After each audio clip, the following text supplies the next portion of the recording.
Kedua, orang Sunda suku terkecil yang murtad, target mereka di sana. Makanya mereka incar apa? Sukabumi, Cianjur, Ciamis. Saya sampai Sukabumi Selatan, Pak. Sudah berdiri sekarang Lembah Karmel, pusat Katolik terbesar di Asia. Saya sudah masuk itu.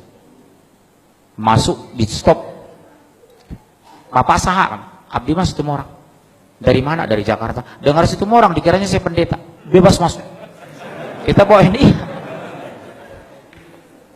Badeka mana? Saya bilang, badeka luhur. Sabar orang, tilu orang. Saya bilang, dari mana tuh Pak? Abdi mah dari Jakarta. Mendengar situ orang, oh bangga. Abdi keluhur, Bapak tahu itu. Bukan Jatiluhur Pak, keluhur, naik ke atas gitu ya. Sampai di sana, subhanallah.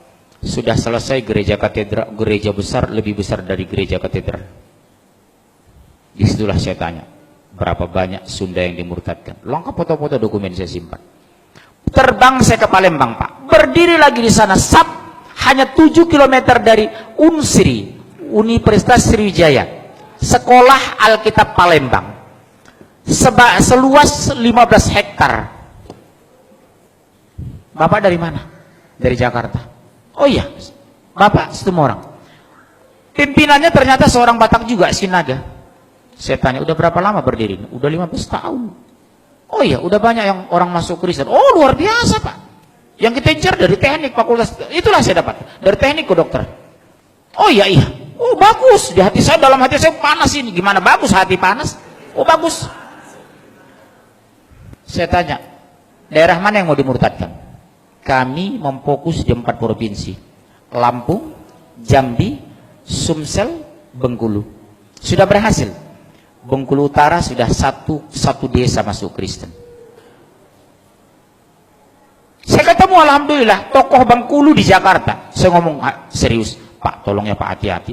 Bengkulu salah satu daerah yang akan dimurtadkan di Sumatera sebagian selatan, Sumbaksel. Luar biasa Pak. Lihat yang di Jawa Barat itu, Danu Khalil Winata, pendeta Danu Khalil Winata, pendeta Muhammad Solehin, pendeta Luqman Sardi, pendeta Lisa Odah. Saya bingung lihat umat Islam. Saya angkat ini nyaris tidak ada yang peduli. Padahal kata Rasulullah terhadap orang murtad, nasihati kalau mereka tidak kembali ke Islam, yang murtad dan dimurtadkan pancung. Makanya Amerika tidak suka sama Afghanistan itu, karena Taliban itu kalau ketahuan ada misi Katolik Protestan yang masuk ke Taliban, coba-coba murtadkan, pancung. Bapak tahu enggak? Saya sendiri yang melaporkan ke Komisi Hukum, Komisi 3 Hukumnya, DPR. Kapolri Sutanto, Presiden, Wakil Presiden, Menko Polhukam. Saya antar sendiri itu waktu itu. Ini ancaman terbesar bagi NKRI. Kenapa? Mereka sudah berani membangun pusat Kristen di mayoritas Muslim terbesar di Indonesia, Jawa Barat. Kalau melihat orang baca Kristen, saya nggak terlalu pusing. Tapi kalau mendengar bahasa Sunda ke gereja, badeka mana teteh? Badeka gereja, teteh mah Kristen. Sakit itu di sini Pak. Ini persoalan agama. Tapi abdi bingung, orang mah sadarnya cicing wae di ditu. Cicing Pak, cicing wae. Hati-hati loh Bapak orang Jawa Barat di sini. Peringatan besar Pak. Cianjur, Sukabumi, Ciamis. Saya keliling di 3 kabupaten ini. Kenapa Pak? Negara tidak pernah campur tangan ketika rakyatnya murtad. Yang kedua, demokrasi dan HAM dijadikan landasan melindungi pemurtadan. Betul? Bahkan zaman Pak SBY, orang murtad jadi menteri. Siapa? Menteri Kesehatan, Napsi Amboy. Itu adiknya Profesor Dr. Hasan Walinono, mantan Dirjen Pendidikan Tinggi. Saya udah sampai ke kampungnya Pak di Sengkang itu. Dokter Napsiah Amboy. Itu Muslim Pak. Masuk Kristen. Dia itu sama-sama saya di PBHMI. Senior saya beliau itu. Nikah dengan Gubernur NTT, Emboy. Masuk Kristen. Masih saudara dengan Nurdin Khalid beliau itu. Dari Sengkang beliau. Udah saya bujuk istri Pak Nurdin Khalid. Tolong Bu, bisa nggak dibujuk Ibu Napsiah itu ke rumah? Kenapa? Saya ajak dialog. Karena saya ngisi di rumah Pak Nurdin Khalid. Sampai sekarang belum ada realisasi. Sama dengan Asmiranda. Sudah saya bujuk keluarganya. Bu, bisa nggak dibujuk Asmiranda datang lagi ke Jakarta? Saya nanti bantu dia ruqyah. Termasuk Luman Sardi itu. Bisa insya Allah, Pak. Pertanyaan kan sederhana. Kenapa Anda masuk Kristen? Karena Yesus. Siapa Yesus dalam pandang Anda? Sebagai Tuhan. Tolong tunjukkan di Injil mana dalil Tuhan Yesus sebagai Tuhan. Saya bawa Injil aja. Ini saya punya Injil. Silakan baca. Tidak ada satupun pernah Yesus mengaku sebagai Tuhan. Tidak pernah Yesus minta disembah sebagai Tuhan. Bunda Maria yang terdekat kepadanya tidak pernah menyembahnya. Terus mana landasan Anda menyembah Yesus? Bapak punya doktrin ini loh sama anak. Bapak tahu perumahan Bougainville ini? Salah satu anak jamaah pengurus masjid murtad itu. Bapak tahu Masjid Raya Pulau Asam? Ketua masjidnya murtad, Kolonel Muhammad masuk Kristen. Kolonel Marinir, Pak. Masuk Kristen menjelang meninggal. Ketua masjid Pulau Asam, Jakarta Timur itu. Orang kaget, Pak. Begitu didatangi melayat pengurus masjid, sudah haleluya. Ternyata menjelang meninggal dia masuk Kristen. Ketua masjid loh, Pak. Bilang apa gitu? Makanya sekarang penguatan di akidah di rumah tangga luar biasa nomor satu. Satu diantaranya apa? Dekatkan anak kepada Al-Quran. Enjoykan anak dengan Islam. Gembirakan anak ke masjid. Jadikan masjid pusat pembinaan anak Islam. Sekarang maaf. Begitu seriusnya kita di sini orang tua. Jujur, kemana anak-anak muda kita? Kenapa tidak hadir di sini? Jujur, ayo. Kalau anak saya paksa ke masjid ikut saya.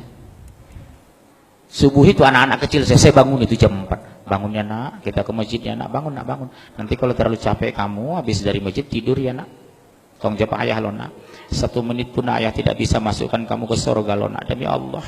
1 detik pun ayah tidak bisa mengeluarkan kamu dari neraka. Yang membuat kamu masuk surga kalau Allah ridho sama kamu lo nak, demi Allah nak. Doktrin saya seperti itu. Ke masjidnya anak, bujuk anak ke masjid, banguni dengan kelembutan. Sekarang maaf Pak, berapa banyak, maaf masih ada waktu ini, demi Allah Bu, berapa banyak kita bangga anak kita pintar matematika tapi tidak bisa baca Al-Quran. Berapa banyak alumni S2 dari Jerman tidak bisa mensolat jenazah. Betapa indahnya di hari kematian kita, imam jenazah adalah anak kandung kita. Di hari kematian kita, ungkapannya itu anak kandung kita, bukan orang lain.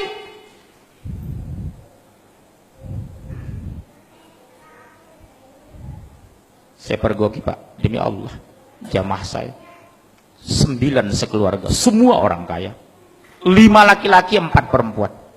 Di hari kematiannya sibuk nelpon saya, tolong Ustadz carikan yang memandikan ibu kami. Subhanallah. Betapa sakitnya hati seorang ayah di hari kematiannya, anak menjadi penonton. Betapa indahnya hati seorang ayah di hari kematiannya, membuka busananya anak kandungnya, memandikan anak kandungnya, imam jenazah anak kandungnya. Makanya kata Rasulullah, orang yang paling berhak terhadap jenazah adalah ahli warisnya, saudara senasabnya. Sab pertama anak dan mantu kita. Sab kedua saudara sepupu kita, sab ketiga tetangga kita, sab keempat teman kerja. Jangan kita merapat ke depan yang bukan hubungan darah dengan jenazah. Makanya saya kalau masuk jenazah ke masjid, Pak Muncir imam, no, ada anak kandung nggak? Maaf ya Pak, nggak ada. Saudara kandung ada nggak? Sepupunya nggak? Dia lebih berkewajiban dari saya Pak, bukan saya nggak mau jadi imam jenazah.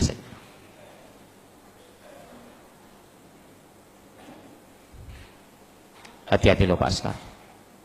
Silahkan S2 ke Jerman, S3 Swedia, tapi basic agama harus kuat. Apa yang kita banggakan nanti di hari kematian kita Pak? Anak menonton jenazah kita, subhanallah.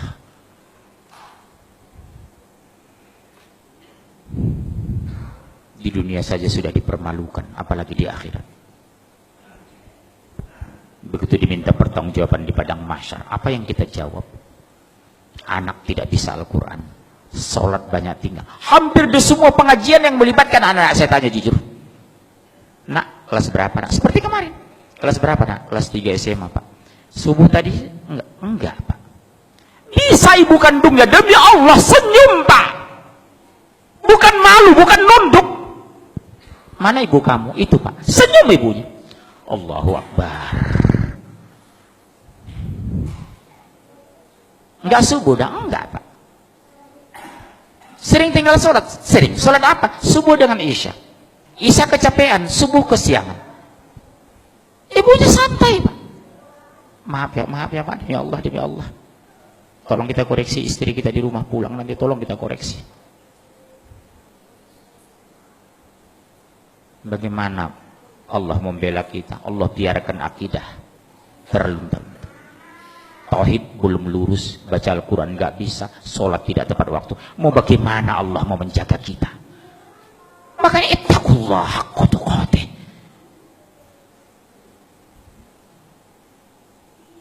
Jujur Pak, kita bangga kadang anak kita S2, S3, tapi kita koreksi agamanya.